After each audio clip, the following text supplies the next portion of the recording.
that's just a matter of weeks in between those two Joes. Yeah. F you. And I wouldn't say it if it wasn't the truth. Okay, now we can. Thank God we can replace them. Well, here's I have a theory about this, by the way. Okay. So they've never done presidential debates this early in the election season before, right? And so my theory is that his own team sabotaged him. They knew this.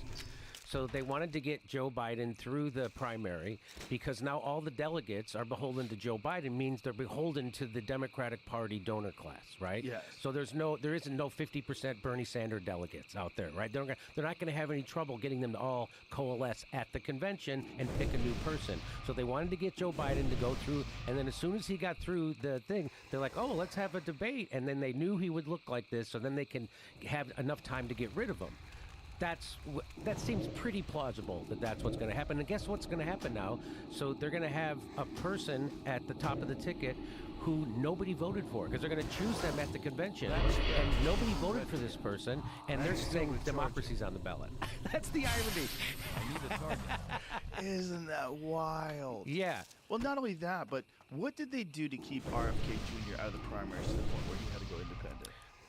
So yeah, they were making it impossible for him to get on ballots. They were. How did they do that? You know what? I can't cast he told me, but I can't remember. But they were making it. Well, when I remember the first time I had him on my show, it was like a joke. I'm like, dude, you're running as a Democrat. I go, why do you think they have super delegates? They have super delegates for people like you. It's not going to happen. I can't get excited about your candidacy. And so anything he said, I just didn't get into it, right? I was appreciative of the stuff he was saying around COVID and things like that. But it was just, I told him it's a fool's errand. Right? And he's like, oh, I'm a Democrat. I've always been a Democrat. I'm a Democrat. And I'm like, yeah, the Democrats are going to screw you. And they did. And so I don't know exactly how, but it got so untenable that he couldn't run inside because they would have these different rules that they were just making up just to screw him. So now, then they do this once there's an incumbent, right? Once there's a president in place, do they do this because there's so many jobs that are completely dependent upon that guy being in office? Not just the Democratic Party, but that guy. So if a new guy comes in, like if RFK Jr. comes in, if he wins, then everyone's out of a job. Oh, yeah. Well, the whole machine's out of a job. So it's very clear watching Joe Biden talk, very clear, that he's not making all his decisions. And someone writes his stuff down. We've seen the cue cards that he has. They tell him what to say. We see him read teleprompters and say, end of quote. You know, he says things like that. He just did it again. Does it all the time. So we know that there's no fucking way he's the man behind the machine. So that means there's a bunch of people that work for him that are essentially running the country. Right. And those people don't want to lose that position, including his wife. His wife apparently, by all takes, and she did an interview afterwards where she said he's smarter than he's ever been, and I know him. I see him buying clothes. She doesn't want him to stop. Pure evil. What is that? That's what do you pure, think? That's just pure evil. I mean, do you think it's just like a power thing? She's in power. She doesn't want to not be the first lady anymore. Like, what is it? Yeah, of course. I think that's what I think it is. Well, how could you not have compassion for your own frickin' husband? I mean, Jesus Christ. I mean, he should have had his keys taken away years ago. Yeah. And here she is trying. And you did a good job. You answered all the questions. Crazy. That's how you talk to a 3-year-old. He answered all the questions. I could see answering one or two, but all of them? If my wife talked to me like that, I would just start laughing because I would think, oh, she's fucking with me. I wouldn't just stand there. Yeah, and but you wouldn't be saying, yes, I did. It's a wild video. Play that video. Play that video of Jill saying that to Joe because I saved it. And by the way, I listened to the debate again on the plane. Why? You fucking get the pertinent information from round one? You're like, I need to go over this with a fine-tooth comb. Because they kept saying that, because the line now is that Joe might not have answered the questions, quickly or loudly, but he was telling the truth. His first answer, he lied 3 times. Joe Biden. He lied about the Medicare's. It's $2,000. He said it was $200. He lied about the diabetes, and he lied about Trump saying the bleach thing. Trump never said the bleach thing. He was talking about ultraviolet irradiation, which is a real thing that actually works. It actually works, and not only that, they've used it for decades. But and there was talk about using it for respiratory diseases and shining light into the lungs. I've talked to a doctor who told me that. That worked well, and so the people like the medical association, they came to them and they go, hey, you have to sell this technology to us, and And he said no. And they go, well, if you don't, we're going to have a bullshit study that says this doesn't work. And that's exactly what they did. Wow. And they do that to everything. Let's play this real quick. You did such a great job. You answered every question. You knew all the... Bro. And let me ask the crowd. Look at him standing there. What did Trump do? That was fair. Why? Oh, bro, he looks so baffled.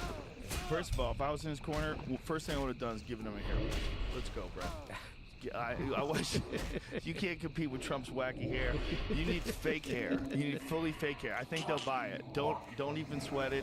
We're gonna glue a nice piece on you. You're gonna have a distinguished head of hair. That's Second of still all, majority. whoever the fuck is giving your Botox, I back can't off a cast little. that yet. Let the guy move the That forehead a spell little bit. isn't ready This is yet. ridiculous. You're not tricking me into thinking he's young. I know exactly how old he is. Go to the... Watch how she... Oh, no, that's not it. When she helps him off the yes, stage? This is it. Watch. Yeah. She has to Yeah. walk him down the steps. Yeah. Are they going to show it? Show it. Well, yeah, he's got some bad knees. Show it. Show Old war What? injuries, bro. Yeah. Yeah, he was Look at defending this. the Girl Look at Scouts this. from the Taliban. Look at this. Yeah, Look at this. I know, it's crazy. He has to go And sideways. if you don't think that's the best version, fuck you, Joe. F you. F you. I love that guy because he's the tough guy Democrat. Yeah. He's our But our he's a bulldog. Republican. But no, he's a Democrat. He's on TV. Oh, on yeah. CNBC.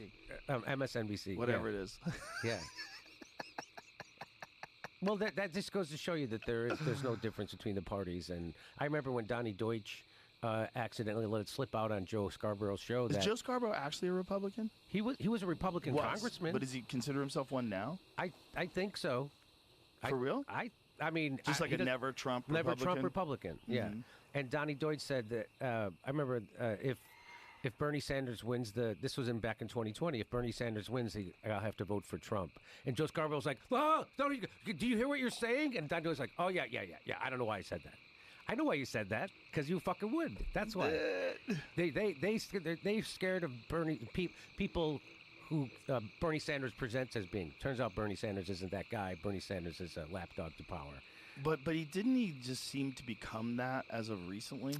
Yeah, I mean, I think he Do you always think was. he's He was just tired? When you go back in time, and he didn't. He stopped talking to Ralph Nader. He stopped talking to Michael Parente. He was for the bombing of Kosovo. He's always been a little bitch for the military-industrial complex, and it's disgusting. And so, if you really look, I got so excited about Bernie Sanders, right? I mean, I've never been more excited about a politician in my life. And I've never been more let down by a politician in my life. And they lied about the CARES Act, and he lied about putting, we had to do it for the unemployment. Like, that was just the largest, that was the largest upward transfer of wealth in human history was the CARES Act. And nobody talks about that. Explain the CARES Act to people. So that was right when COVID hit, and they passed that $5 trillion bill. $5 trillion, just out of nowhere. They didn't go tax people for it. They just fucking printed it. $5 trillion, and that was considered the largest upward trend. So and none of them. There was no money in there for pay people's salaries. Remember, like that's what other Right. countries did. What did the $5 trillion go towards? Went towards the 1,000 richest motherfuckers in the country. Basically, that's what That's where you got if you had a business, you could apply for some kind of PPE loan Yeah. and stuff like that. And A lot of people scam those loans. a lot of people. I've seen so many arrests of people I that got one bought of them. Lamborghinis and shit. You got one of them? I was loans? like, fuck, everybody else is getting one. I better get one. wow. And I was like, I told Pay my, your staff and everything like that? Yeah, I told my wife, I go, we don't know what's going to happen. So I said, hey, apply, see what happens. They gave it to us. I was like, what? I couldn't fucking believe it. So you have to pay it back? Is that what it is? No, It's just free money? no. If you don't lay off anybody, like for a certain amount of time, then you get to keep it. But if you did, What? yes, You but- just get free money? yeah, Whoa. yes. That's Everybody got crazy. it was $5 trillion they gave out. Joe, yeah. And they gave it out probably to companies that didn't lose profit, I bet, yeah. right? I, So if they didn't fire wonder- companies and it didn't stop I wonder, operations. I wonder if somebody should look into how much did Amazon get? Did they get money? Did they get that kind of money? Even though they're smart. They got paid. Yeah. There's a dirty, corrupt system. They're a part of it. Let's go. Let's party. I think we can bust this move out. Everybody's sick. But don't you think? It's called the CARES Act. It's called the CARES like Act. the Patriot Act. What? Aren't you a patriot? And they say, yeah. Are you a patriot, Jimmy? You don't care about America? Why do you care about America or not? Why do you hate freedom? Yeah, why do you hate freedom? You won't sign the Patriot Act. It's called the Patriot Act. The most Nazi-like thing ever. The government can now spy on you. That's the Patriot Act 2. Oh, okay. You're thinking of the Patriot Act 2. Okay. Electric Boogaloo? Or the National Defense Authorization Act. Oh, yeah. Those ones that passed through the... In the 2011 NDAA, Section 1021, Barack Obama got rid of habeas corpus. That's not important. What's really important is that we get these trillionaires all their money for COVID. Got rid of habeas corpus, Joe. So now, I mean, habeas corpus was in the Magna Carta. Mm-hmm. So now we're operating on a liberty view from somewhere around the 1100s. That's and people don't. Democracy's on the ballot. You fucking democracy hasn't been on the ballot for decades and decades. You don't live in a democracy. You live in an oligarchy, which was proven by a Princeton study over 10 years ago. And when are you going to get pissed off about that? No, because the TV guy says, no, it's the Joe Biden's democracy and Trump isn't. And don't you love all that shit about how, he'll never leave office? I didn't know that was an option. I didn't know a president could just decide to not. So every president has left office just because they're good people? Just because they decided to? Oh, he's going to be a dictator. I didn't know a president. I thought we had co-equal branches of government. How is this all shit? They just say this shit, and none of it's true, and they all just make it up. He was already president one time. He left office. Yeah, we already lived through it. Everybody's pretending that if he gets into office, he's going to be the horrible thing that they predicted that didn't take place when he was in office for 4 years. Why would he? What evidence are you basing this on? The evidence that when he was actually the president, and he was for 4 fucking years, right? Like he did none of those things. He didn't prosecute his political rivals. He didn't go after Hillary Clinton. He didn't lock her up, even though she's a super criminal. Remember the FBI, the Comey guy came out and he said, "Yeah, this is going to sound crazy in a couple of different ways, but yes, we found hundreds of high-level documents, secret, classified documents on her server, but, we're not going to prosecute her." I know this is going to sound weird. Do you remember that? Yeah, I do. Somebody made a hilarious video out of it. They put it to music. It was weird at the beginning because a lot of people, myself included, saw him firing Comey. I'm like, whoa, you're going to fire the head of the FBI because he doesn't like you? Like, that's crazy. That's crazy. And Comey's a piece of shit. Well, what I was going to say is because of that happening, it caused so many people to start going, what has the FBI done? Like, what are they doing? And then you start reading stories, and you start understanding the history of it, and you're like, oh, what? What did they do? What have they been involved in? I know one. Good things. A lot of good things. There's a few, but like with any kind of large organization, there's a lot of competitive people trying to rise to the top. You're going to get unscrupulous fellas. Sociopaths. Rise to the top. Yeah, and they're going to do some things. And if they're in high positions of power and they can manipulate everyone around them to go with it, that's what you get. You get in every human situation where people are in what control. you get January 6th. Yeah. That's what you get. You get Russiagate. I know that the FBI lied to the FISA court 17 times so they could get a tap on Donald Trump's phones. That happened. They lied to the FISA court 17 times. Nobody talks about that. Nobody pays a price for that. They did it to the goddamn. I'm sure you saw the video of when Chuck Schumer was on with Rachel Maddow. And he says, talking about Trump, that he's being really dumb to criticize the intelligence community, meaning the CIA and the FBI. And Rachel Maddow says, why? And he says, because they've got 6 ways to Sunday to mess with you back. So what he really was saying there, that was the leading Democrat in the Senate, the leader of the party. He was telling people into a camera that the president, that the CIA and the FBI doesn't work for the president, that he has to worry about them. And if they don't work for the president, who the fuck do they work for, Joe? Right. Exactly. And, of course, Rachel Maddow never asked that question.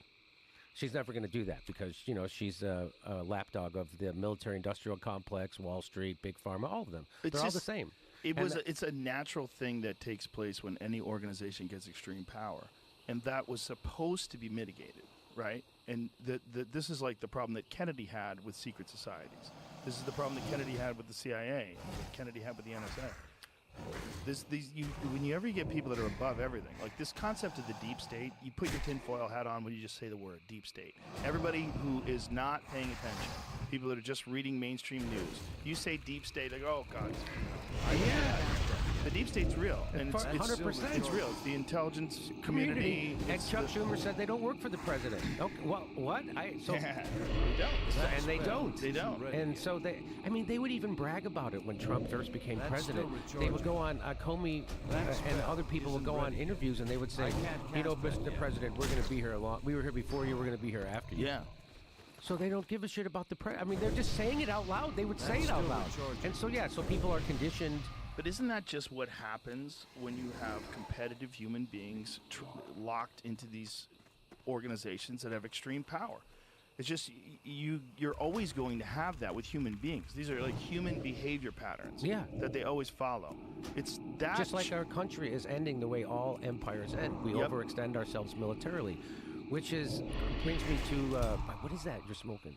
It's a cigar.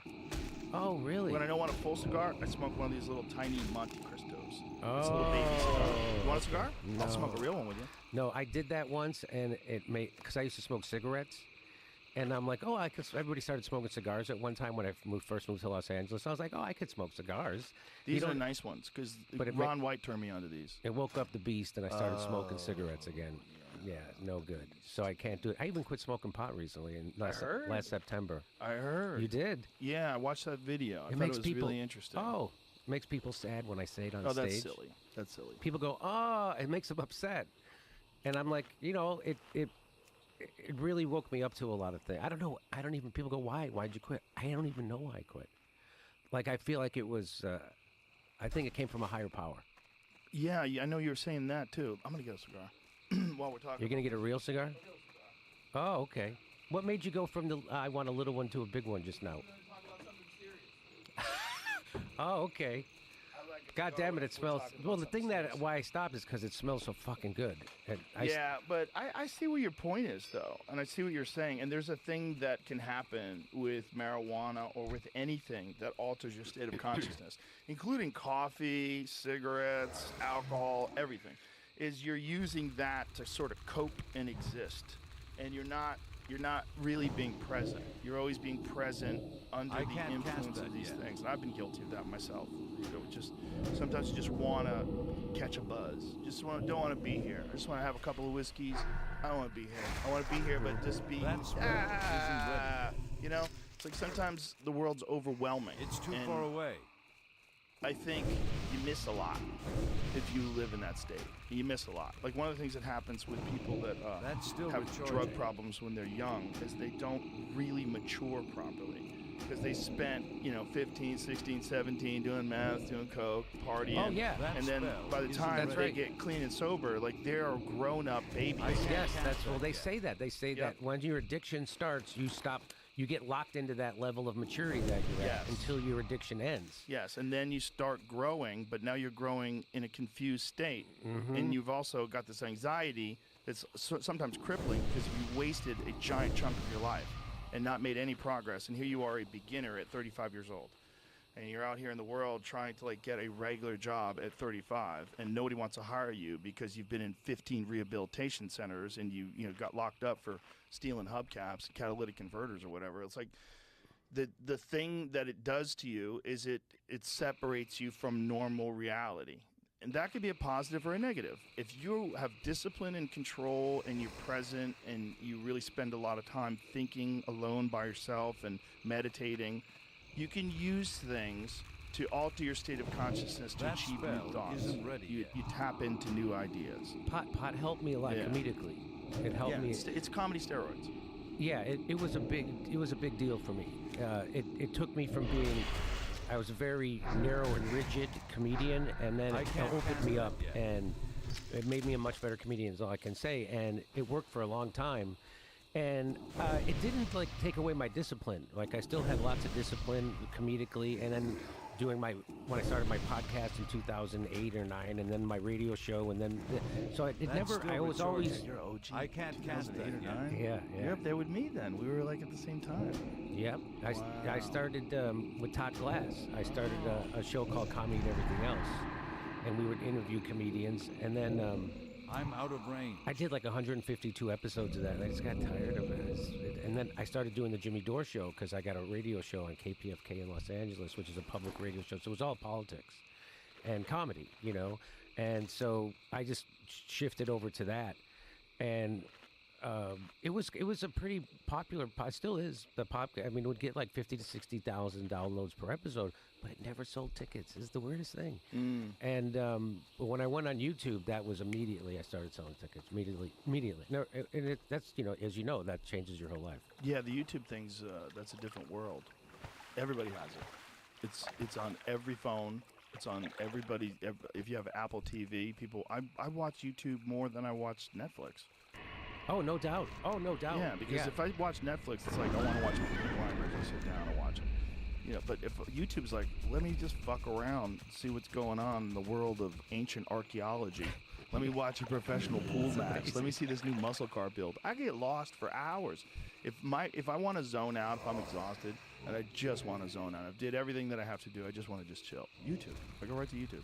Yeah. So, hey, Jimmy Dore, what's he talking about? That's oh, I didn't know isn't that. ready And then I'm yet. watching you yell at Cornell West or some other fucking person. And I'm like, this is Jimmy's a mad dog. I love how bad. I love having Kurt on the show because he gets upset, in subplay, and then like I get to be amused by it instead of me getting upset. Yes. That's Oh, it's a still perfect retarded. balance. Kurt's sitting there going, I can't cast Everything's a that fucking psyop. And everything, your whole life, everything in the world, okay? Everything. that's like at the 2.5 hour mark of the show. Everything. Every Yeah. fucking thing. Everything. And I just, That it gives me spell joy. isn't ready So yet. you were saying before I interrupted you that you think that it was a higher calling, that like quitting pot.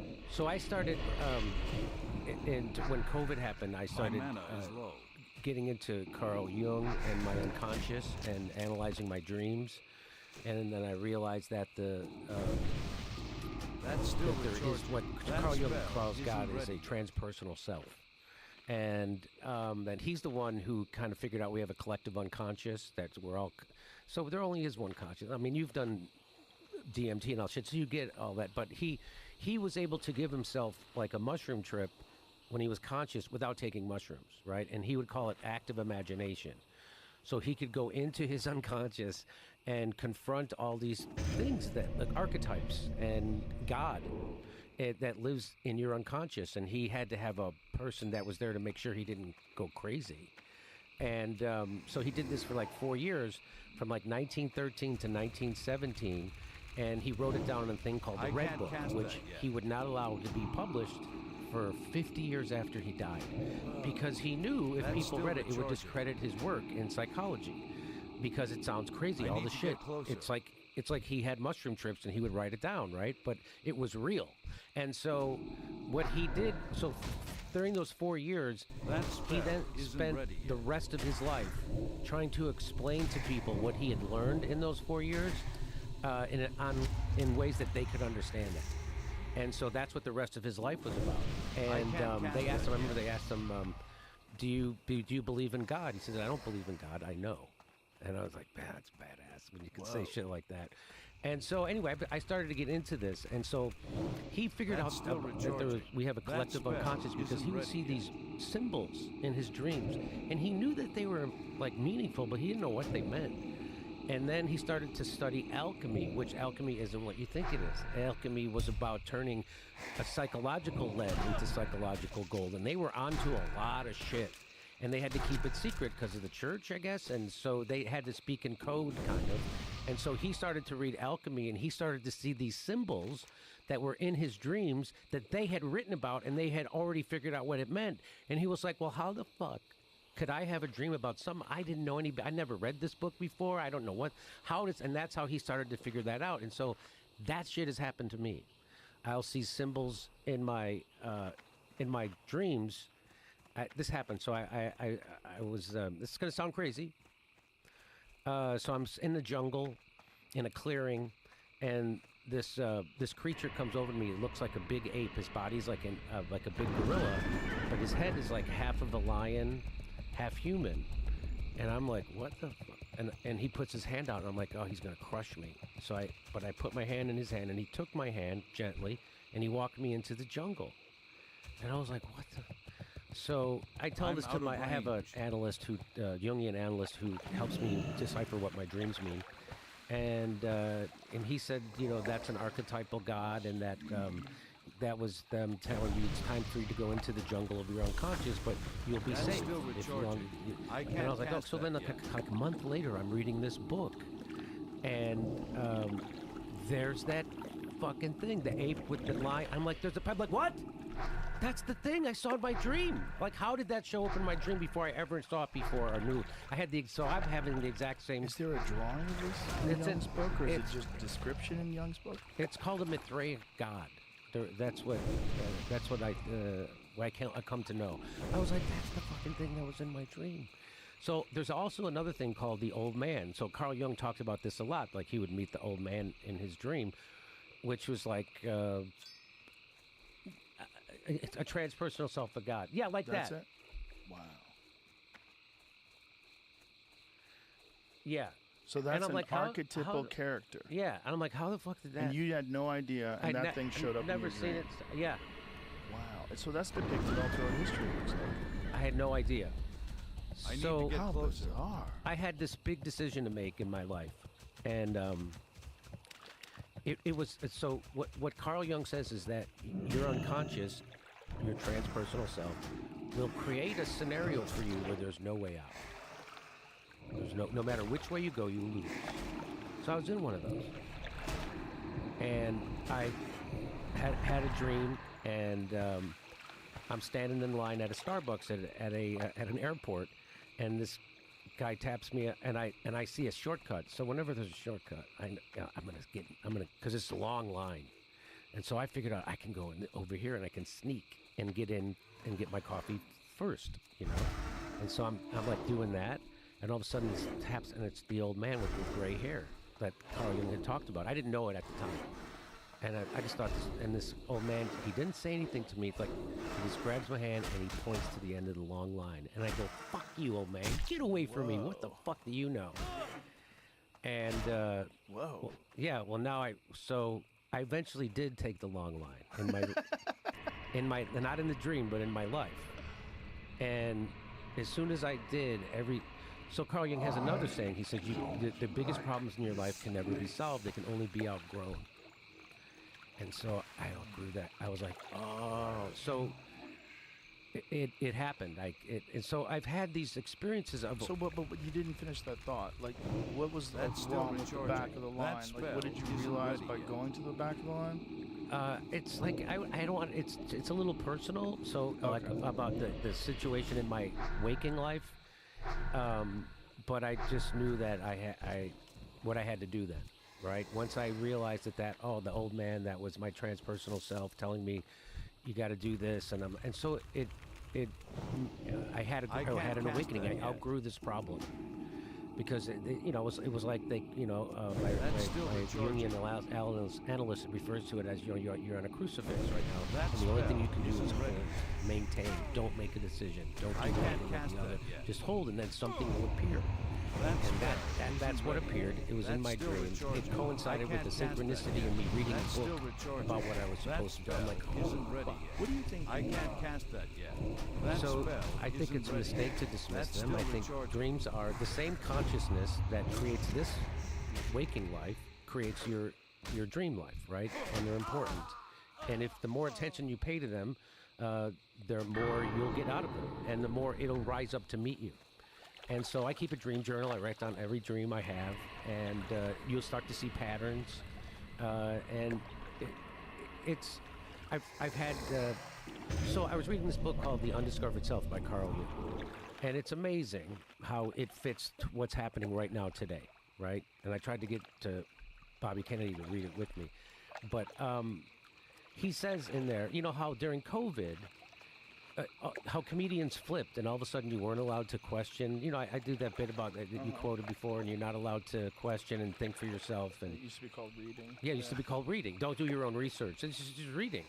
So now they're shaming me for reading, right? So Carl Jung talks about that. You have a need. You have a psychological need to have an experience of I the can't divine cast and the that yet. deity and all that stuff. And if you don't have that, you're going to create it. And so that's how those people, when I'm reading this book, I'm like, oh, that's what they did with COVID. They turned Fauci into a god. They turned science into a religion. Right. That you can't question it. right? They're No. archetypes, right? So that I'm like, what?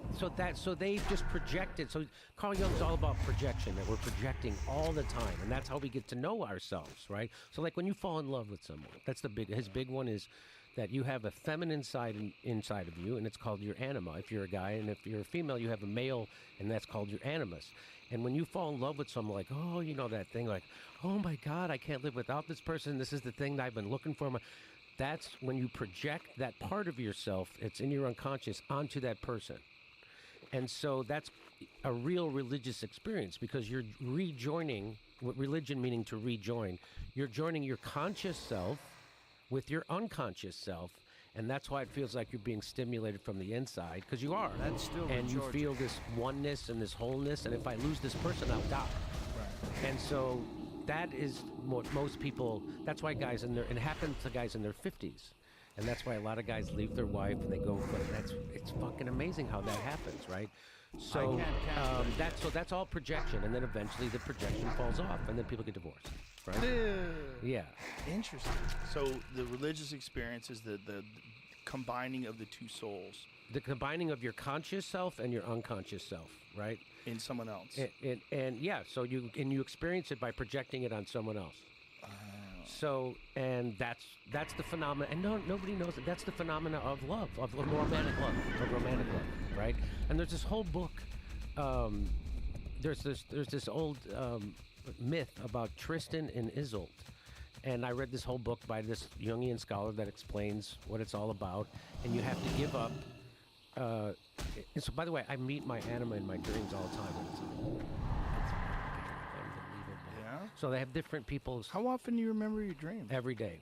Really? Yeah, and so like to the point where if I'm going to have a session with my Jungian analysis, I'll take a nap, and I know I'll have a dream or two, and I'll wake up and we talk about it. I'm a good dreamer, especially when you quit smoking pot. And is that when the dream started, or did you have No, dreams while you were smoking pot? I had dreams while I was smoking pot. But they're just more But intense now. then they got, after you quit smoking pot, your dreams become vivid and intense and over the top almost too much, you know? But now it's gone back to a normal level. So let me ask you this again: what do you think dreams are? I think dreams are spiritual, whatever is in your spirit, whatever is, it's God, for lack of a better term, trying to communicate with you and talk to you through symbols. That's what I think. I mean, I'm not an expert on this stuff. I've just been into it for like the last 4 years, and I just know my experience. And so it is very strange how. and so if you don't vivid have they are. an experience of the divine, you are going to create it. And that's what people did during COVID with science and Fauci and all that shit. They projected it onto that. And luckily enough, I've been having experiences of the divine through my dreams and my dream analysis. And then I also see it when you see synchronicities. How Carl Jung talked about synchronicities, which are coincidences that have meaning. They're not just coincidences, right? So, and you know, and once you start to look for them, you see, you know, it's like when you buy a new car, you see that car everywhere. It's like once you start to look for synchronicities, they start to happen. So then it's like I'm constantly in communication with God. That's how I, for lack of a better word, that's how I feel about it, right? And so everything that happens in my dreams and in my waking life comes from the same consciousness. Carl Jung said that the future is set up by your unconscious long in advance, which is why it can be guessed at by clairvoyance. So anyway, so this book, the Red Book, that he wrote down his experiences of those 4 years where he could give himself like a mushroom trip, and he finally got published in 2010. And I'm not even able to read it. I just look at it, it's just like super confusing, and it looks like crazy talk. So what I do is I read books that he wrote up, after he had that experience, and I read books by other Jungian scholars explaining It's too shit. far 'Cause away. He's dense, man. That's It's fair. very, Easy he puts a lot of info in really good. Like it took me a week just to. I was reading a book called The Mysterium Canunccio that he wrote, and it took me like a week just the opening paragraph just to keep going. Oh, like what the fuck? And- Yeah, I tried reading his book on flying saucers. Oh, really? Yeah, what is Carl Jung's book on flying saucers called? But he had this concept about flying saucers. He thinks they're constructs of the mind. but not I can't necessarily cast that that they're not yet. real. It's a very strange flying saucer. It's a modern myth. If you go to the back, go back to where a modern myth of things seen in the sky. Oh, really? Yeah. I haven't So heard about this see book. if you could find just a synopsis. Just write, what did Carl Jung believe about UFOs? See, does it say here? Okay, what does it say? In the late 50s, the height of the popular fascination with UFOs, flying saucers is the great psychologist's brilliant, prescient meditation on the phenomenon that gripped the world. A self-confessed skeptic in such matters, Jung was nevertheless intrigued not so much by their reality or unreality, but by their psychic aspect. He saw flying saucers as a modern myth in the making to be passed down the generations, just as we have received such myths from our ancestors. In this wonderful and enlightening book, Jung sees UFOs as visionary rumors, the center of a quasi-religious cult, and carriers of our technological and salvationist fantasies. 40 years later, with entire religions based on the writings of science fiction authors, it is remarkable to see just how right he's quoting today. That's still Georgia. I can't cast that yet. Yeah. I'll have to read that book. Yeah. I think the best book to start with Carl Jung is Memories, Dreams, Reflections, which is his biography. That's still Georgia. And That that spell he isn't ready. he lets you in on a little, because he was more than a still psychologist. Georgia. He was a I mystic. can't cast Right. that. And That spell isn't ready. it's made all the difference in my life. I was I considered myself a Sam Harris atheist. I used to call myself. That's bad. And that was mostly a reaction to me being brought up Catholic. And so I was rejecting religion, but at the same time I was also rejecting spirituality. And I didn't realize it, but now because of this experience, I realize, oh no, that it's just terminology. God is real. There is your ego doesn't control things. Your ego needs, once you can make your ego subservient to the transpersonal self and your unconscious, that's the key to life. Realizing that you're just, the way I describe it to people is that, we're all part of consciousness. Consciousness is an ocean, and then there's a huge wave. The part of the consciousness we see is the wave, right? And all I can do is surf that wave. I can't create that wave. I can't control it. All I can do is try to surf it as best I can. And by making yourself, your ego subservient to, and keeping your eye on the transpersonal center, this is what Carl Jung talks about. That's kind of the key. It's very, unless you experience it, it's hard to understand. It's even hard for me to explain it. Yeah, but it does make sense. It's like trying to explain a DMT trip, I'm guessing. I've never done DMT. It does make sense that a person like that is trying to understand how the human mind works would have to take into account all sorts of bizarre things like UFO sightings, psychic experiences, dream states, endogenous psychedelic experiences through, there's a bunch of different ways you can reliably achieve psychedelic states without any drugs. One of them that I've done recently even is holotropic breathing. And if you do holotropic breathing, you have what's almost like a mushroom trip. What is that? It's Google holotropic breathing so you can get I don't butcher the definition of it, but also a lot of people do breathing exercises in sensory deprivation tanks, which provides very vivid psychedelic experiences with no drugs at all. I did my first breathing exercise ever this morning. This is just talking about the study of it. There's a way to do. Maybe I said the wrong word. So breathing to induce psychedelic states. Just write breathing to induce psychedelic states. I might have used the wrong word.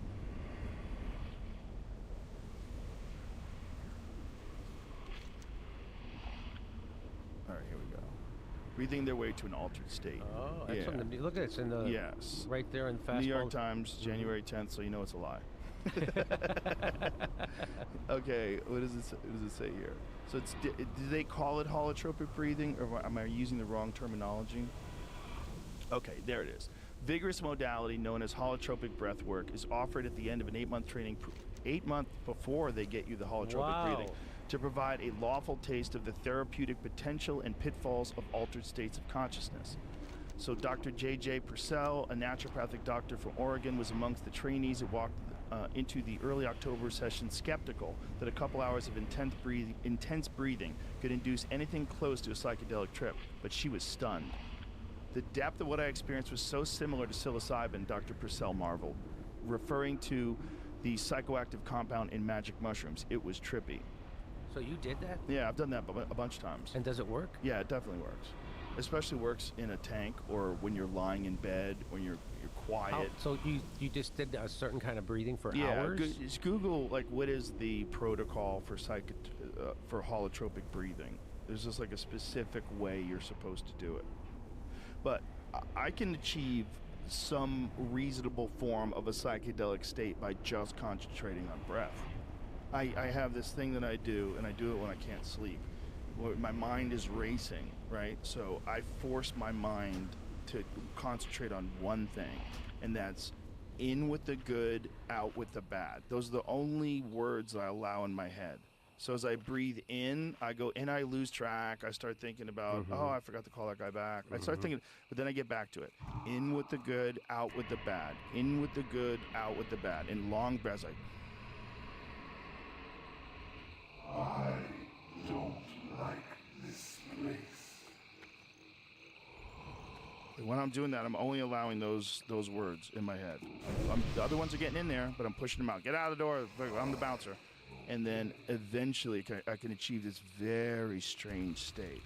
This very strange state that with your eyes closed, you start seeing patterns.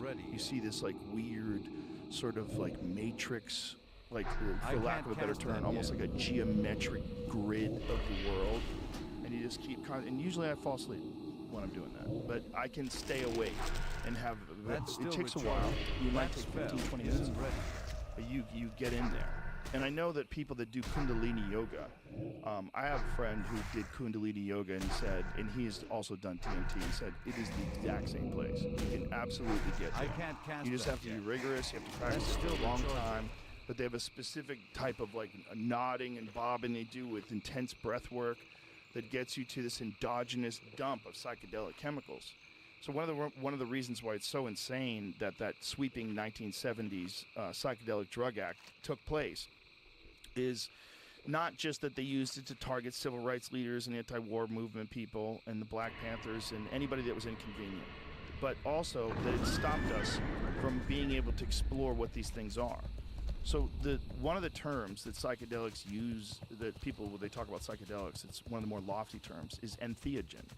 And what entheogen means, essentially, it's like this is something that connects you to God. Like, what is the term entheogen? What's the literal translation of entheogen? But that this is what they think. Here it is. A chemical substance, typically of plant origins, that is ingested to produce a non-ordinary state of consciousness for religious or spiritual purposes. I think that's what most religions are based on. I think they're based on either an understanding of how to achieve psychedelic states endogenously, or people coming into contact with psilocybin, Amanita muscaria. There's a variety of different things that they probably came in contact with. There's scholars out of Jerusalem now that believe that the interpretation from Moses in the burning bush, that burning bush was probably the acacia tree. And the acacia tree is rich in DMT.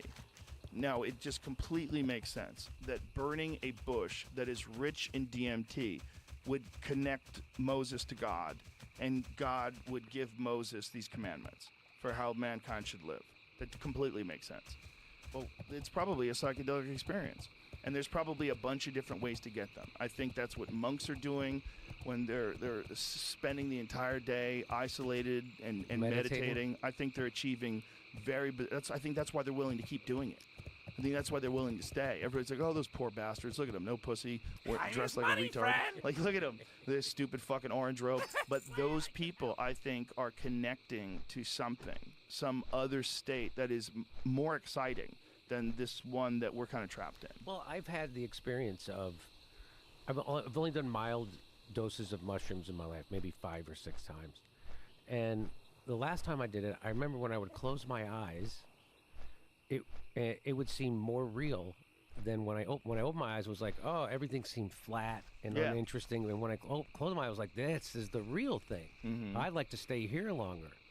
So it's got to be what you said. That's why people are willing to sit in a cave and meditate every day, and because it's more real. It's a more like a rich experience. I think we operate under the biological dimension. That's where our thing moves around, under the biological dimension.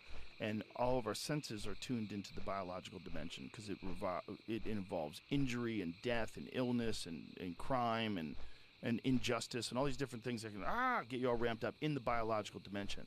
But we're also connected to something else. And you can define that thing. You can call it things. You can call it heaven, the well of souls. You can call it a bunch of different things. I think calling it anything is a problem because we don't know what the fuck it is. But whatever it is, I think there's a bunch of different ones. And Terrence McKenna described it as a mandala. Like that there's like a mandala of different psychedelic experiences that the human body and the human mind is capable of experiencing. And that there's all sorts of different ones. You're going to a different neighborhood. And that these chemical gateways that get you into these states, that's what these psychedelic drugs are. We're looking at it like, oh, he's just escaping reality.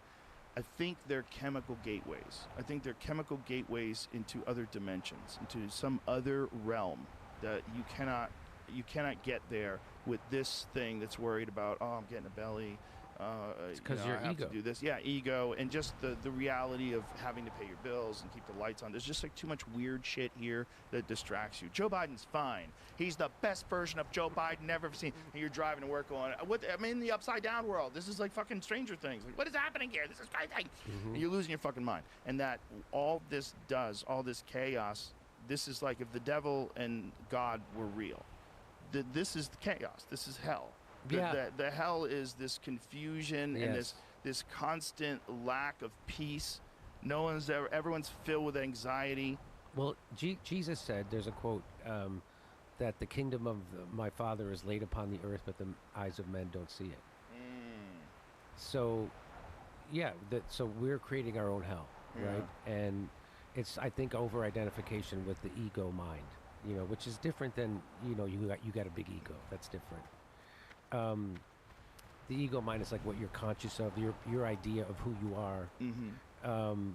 And then the things that you don't like, according to Jung, you split them off and you put them into your unconscious. So when people who hate Trump, like when you see people who have Trump derangement syndrome, that's because they're projecting that part of themselves that is like Trump onto him. And so then they can hate that.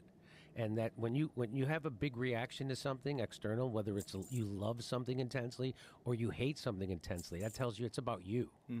That's about and so like I never hated Trump. I hated the system that got us Trump. Like that's why I tried to keep my focus on.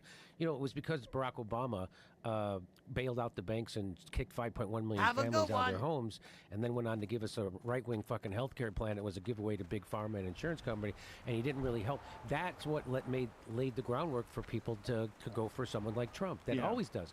So that's what when people hate, the people who hate Trump the most are people who have split off that part of themselves that is Trump and put it in their unconscious, and then they're experiencing themselves as they project it onto him. You know those people. I know a lot of those people. Like Rob Reiner. Like Bill Maher. Like there's lots of those people everywhere. And they, then they just tell these fantasies about him. He's never going to leave. Oh, Robert De Niro. Yeah. Now Kurt's convinced that Robert De Niro's on some kind of Epstein list or some kind of thing like that, and then he's afraid that if Trump does get power, he's going to expose him, and he is actually going to come at him. Of course Kurt thinks that. That's what Kurt thinks that. Kurt thinks that about every fucking thing that happens in the world. I think Robert De Niro's just got Trump derangement syndrome. I think he's old, too. There's a thing about old men. And they want to yell at everybody. And he's completely... Did you see when he went and gave that speech outside of the trial? That was bizarre. Who told him that was a good idea? And then he starts yelling at regular people. He's like, fuck you, you're a gangster. Go fuck you. Like, it's crazy that that's the guy from Taxi Driver. Yeah. You know what also I think? I think those guys have no friends. I think the only friends they have are Hollywood phonies. And so you're in this weird world where everybody you talk to is a phony, and you become a phony, and everyone's a phony, and your grasp on reality is very slippery, and your eyes are going, right? So your vision of the world, your actual vision of the world, your ability to read a phone. You ever see old people's text messages?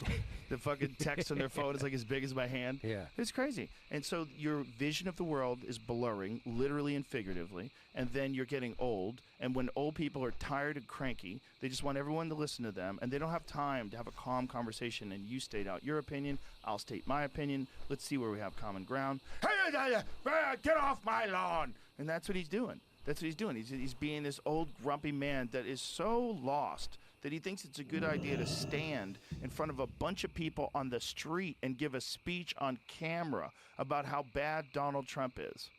With all the shit that's going in the world. That I know. All the craziness of the world. Right now, the guy you're voting for, a lot of people consider is funding a genocide.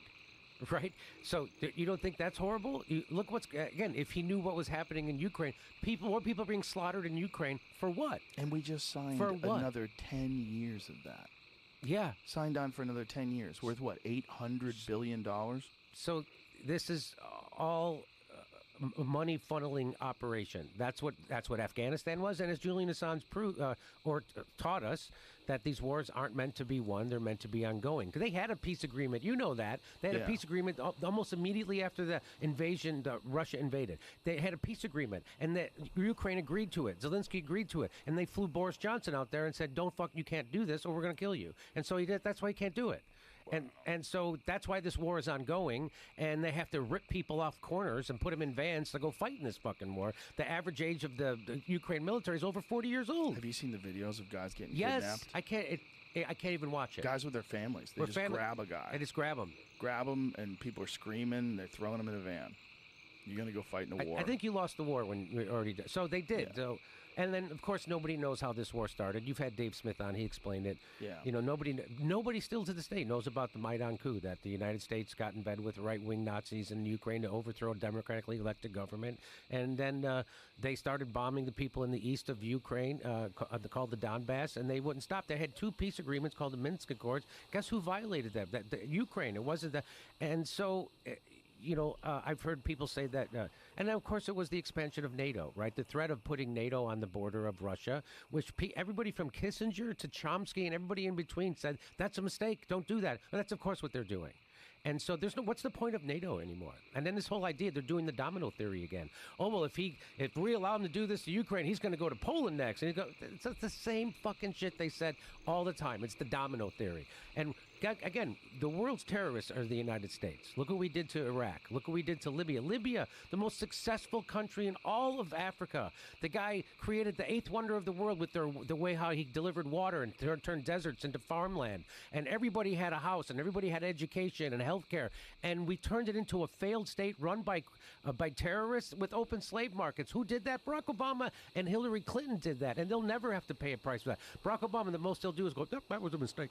But why did they get rid of Gaddafi? Because he was going to start a currency of Africa that was going to compete with the U.S. dollar and the euro. And they can't have that because the way the United States controls the world is because the United States dollar is the reserve currency of the world. So that's why they can put sanctions on all these countries. And so what they're doing, which they shouldn't do, they're weaponizing the U.S. dollar. And so like when countries want to trade with each other, they have to go take their currency, change it into U.S. dollars so they can trade. And a lot of it was based on the petrodollar, which, by the way, Saudi Arabia just quit. They didn't renew it. I don't know if you heard about that. Yeah, I did hear about that. So, and all of a sudden, CBS News is starting to do news stories about how Saudi Arabia was involved in 9/11. All of a sudden, 24 years later, all of a sudden, oh, you know what? Turns out there was something happening.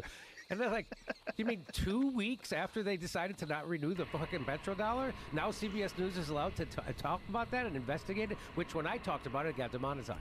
But anyway, so that's why Gaddafi was doing that. Mm-hmm. He was going to set up a currency for all of Africa, and it was going to be based on have a gold standard. And so they're like, no, you're not. You're not fucking doing that. And they made up a bullshit thing like, we got to save the people. Whatever. You guys, they don't give a fuck about the people in America. They got veterans and everybody else living under every goddamn bridge in this country. You think if they gave a shit about those people, don't you think they'd start helping the people right outside the front door? Right. Instead of, no, we gotta go help people in Libya, and we gotta help people. It's about helping people in Ukraine, and it's about helping people in Taiwan, and it's about no. This is all about an upward transfer of money. This is about balkanizing countries and turning it over to BlackRock and Vanguard. That's what this is about. Yeah. And we'll be right back. That's a good rant. That's a solid rant. Biden is sending $61 billion to Ukraine. Much of it will pass through the U.S. economy first. You mean in weapons manufacturing and things like that? By the way, there's no oversight. Isn't it better to just say the U.S. economy? Why do you have to look at the bad side of things? But this is how they sell it to us. Like, no, we're actually investing in our own country. Hey, if you want to invest in our own country, why wouldn't you build fucking bullet trains? Why wouldn't you do that? Why wouldn't you build affordable housing for people? Because people can't afford now. The new generation can't afford fucking houses. Why wouldn't you do things for people? Why wouldn't you give people health care that doesn't bankrupt them, or an education that doesn't bankrupt them? We're ending. Excuse me, I don't think you read that our military aid to Ukraine is revitalizing manufacturing communities across the United States. The most inefficient way to stimulate economy is military spending. Now, I've known that for a long time. It's the lowest return on your dollar. It is a crazy spin. Because yes. That's how they're doing it. Now that's how they're doing it. Well, you saw Lindsey Graham. I don't know if you saw this. He said that there's $15 trillion in natural in rare earth minerals in Ukraine, and if we don't get it, China's going to get it, and Russia's going to get it. We can't. So now 3 years into this war, you're telling me it's about. Why can't we just do regular economic shit and try to outcompete people? Because that's all this is. These are economic wars that they turn into. Well, Fred Hampton said that politics is war without violence. War is politics with violence. Yeah. And so that's what these wars are. None of them are real. They're not what you think they're for. That's all made up. And we keep falling. I can't believe people still fall for the Ukraine war. They went into that so quick. They got rid of the. Well, Russiagate set it up. And when I was at the Young Turks, I would tell those people, those knuckleheads at the Young Turks, when they were Russiagating, I go, they're going to use this for a war. And that's exactly what they had. Oh, they knew they were doing that. They knew that they were getting people mentally ready for a war with Russia. And by this, right now, it's a proxy war with Russia.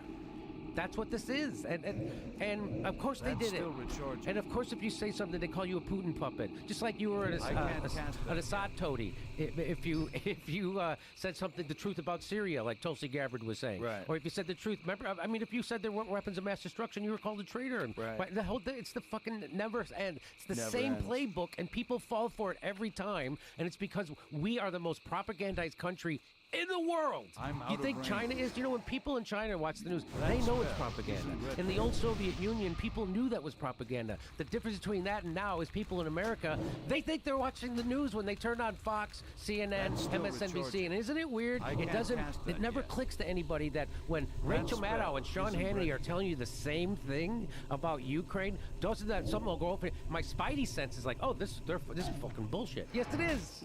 Yes, when they're telling you the same thing about COVID or vaccines or lockdown, doesn't your spidey senses go out that this has got to be bullshit? So they all agree again, just like the Republicans and Democrats. They all agree on the worst of things, right? They all agree on war. They all agree on screwing workers. They all agree on keeping us having the most expensive healthcare in the world. They all agree on not doing anything to fix homelessness and not investing in our own infrastructure. But so they agree on all the worst things. It's like having two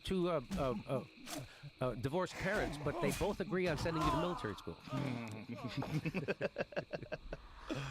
Yeah, it's a conundrum for sure. But don't you think that more people are aware that it's bullshit than ever before? I hope so. I think a lot. I think COVID woke up a lot of people. I think it did too, and I think shows like yours and these shows that are online now that aren't beholden to a corporation, that are independent shows that can actually connect the dots with knowledgeable people that actually understand the history behind everything.